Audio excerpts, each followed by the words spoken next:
Hi everybody, it's Lori Blomer here. It is Sunday, December 31st, 2023. Last Sunday of the year, last day of the year, last card pull of the year. This is my first year of doing weekly or almost weekly card pulls for spiritual reflection and spiritual inspiration. Did miss a few due to illness. And I forgot to mention in my last video that I would be taking last weekend off because I had family visiting for the holidays, so I was spending time with them. Thank you for everyone who's been following along throughout the year. Thank you for those of you who are watching for the first time. Every week I like to pull a card for just reflection and inspiration, a helpful lens through which to observe our life experience over the course of the week. That's kind of how I like to characterize it. I'm not going to pull a card for the year for 2024. That's not really the intent of this exercise.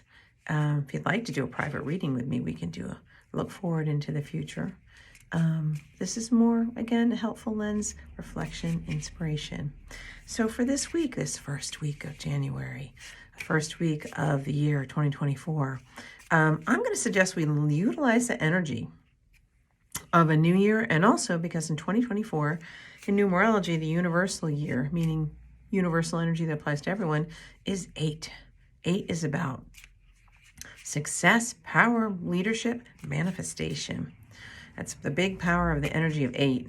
It's as if to say what I've been thinking about and what I'm wanting to materialize, I can actually materialize, as if the wind's at my back to help me with that and to help me be successful with it. A catch with 8 energies is mind your thoughts. The universe responds to our dominant thoughts, not our aspirational thoughts.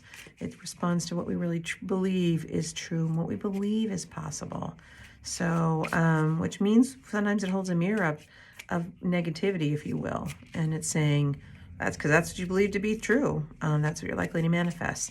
So just think about it from that lens. What is it I want to create in my life? And how do I do it confidently? How do I manifest confidently, responsibly, and expansively?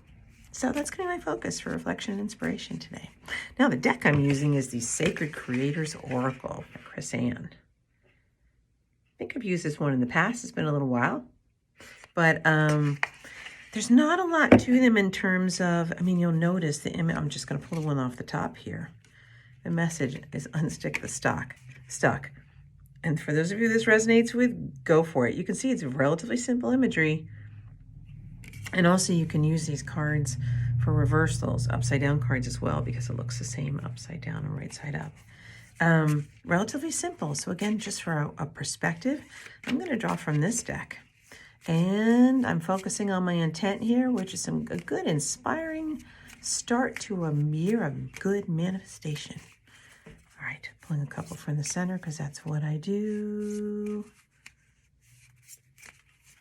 I'm going to share with you what my impressions are, what jumps out to me. I'm going to encourage you to glean from these. Feel free to draw from my inspiration, but by all means, more importantly, draw from your own inspiration. What really jumps out to you about the words or the card or anything about the card itself.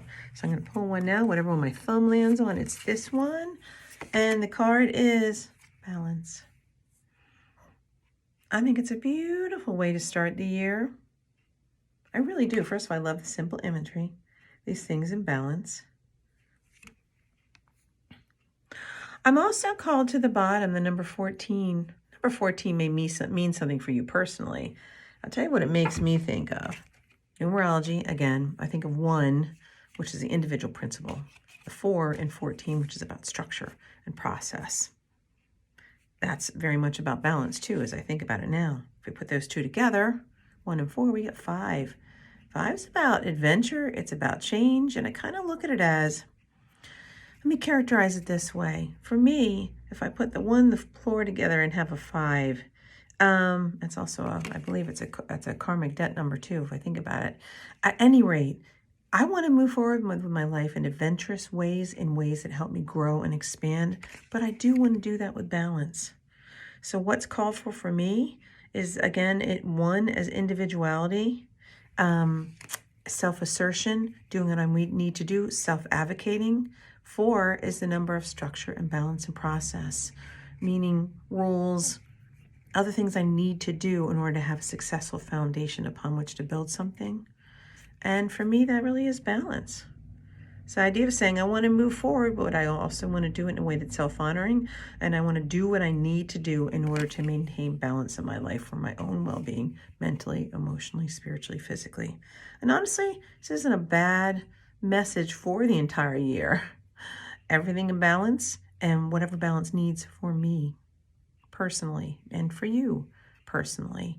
The things that we've worked hard for in 2023 that we don't want to throw the balance off of. We want to keep doing those things because they provide that foundation for moving forward, because they know that those things work for us. And the fact that, again, self-assertion, doing what I need to do, means I can't sit home and wait for things to happen. To manifest anything, we also need to take some sort of movement, sort of action forward. Staying where we are, staying inside, not doing anything is not likely to move our life forward in constructive ways. So I think I sort of wandered my way around that one, but hopefully that made sense. Feel free to look up in numerology those numbers of 14 and 5 and what that means for you. And if numerology means nothing to you, that's okay too. We all know what balance means, though. I'm going to say one more thing. Again, this is a spiritual reflector for the week. Might be just coming off the holidays.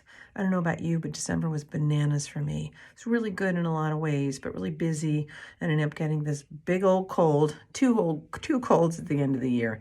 The last one being this past week, which tells me I think I need to slow down a little bit. So I think for this week, kind of easing back into my work schedule, and easing back into life and getting back to those routines that I know that are good for me after the kind of the craziness of the holidays. So lots to chew on, lots to think about.